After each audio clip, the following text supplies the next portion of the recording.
Moi, j'avais établi des stratégies en mode je voulais pas qu'on mette tous nos pixels en même temps. Parce que si tu mets tous tes pixels, derrière, ils remettent leurs pixels par-dessus. Du coup, ça s'efface. Donc, je leur disais, ceux qui sont nés de janvier à mars, vous mettez maintenant. Toutes les 5 minutes, il y avait un roulement.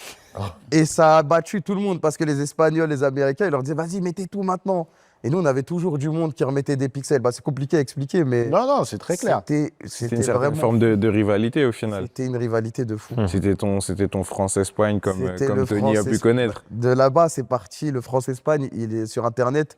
Il existait déjà parce qu'il y a toujours eu des petites frictions France-Espagne. On l'a vu aussi en foot avec. Au foot. matchs, Mais sur Internet, à partir de la Pixel War, ça a pété. Il y a beaucoup de rivalité entre les streamers? Ouais. Mais maintenant, ça va, c'est tranquille. C'est pas de la rivalité Calme. méchante, ouais.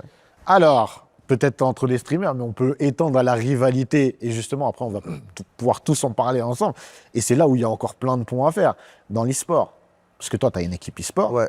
Donc, la Carmine. Ouais. Tu as été précurseur déjà en France, en montant ton club. Mais aujourd'hui, il y a d'autres structures qui sont importantes en France, etc. Et là, il y a de la rivalité. Exactement. Mais parfois saine, parfois moins. Mais il y a de la Il y rivalité. a de la rivalité. C'est un Tu peu le gères comme dans le comment? foot, il y a des classicos. Moi, j'aime bien. Moi, j'aime bien parce qu'à la base, comment ça a pris, comment ça a marché, c'est que moi, j'ai été, comme je l'ai dit, j'étais joueur semi-pro au début. Après, je suis parti vers le streaming divertissement. Donc là, je diffusais des jeux pour rigoler avec mes amis, etc. Ça a bien marché. Mais je voulais revenir vers la compétition. Donc je me suis dit, je vais créer mon club. J'étais devenu trop nul. De base, j'étais pas très fort. Mais parce que tu avais un rêve. Tout le monde est fort ici, ou sinon je regardais Je sais pas ça. pourquoi il te regarde quand il dit ça, tu vois, mais c'est personnel. C'est bizarre de dire le mot nul et de se tourner vers moi. C'est quand même très bizarre, non?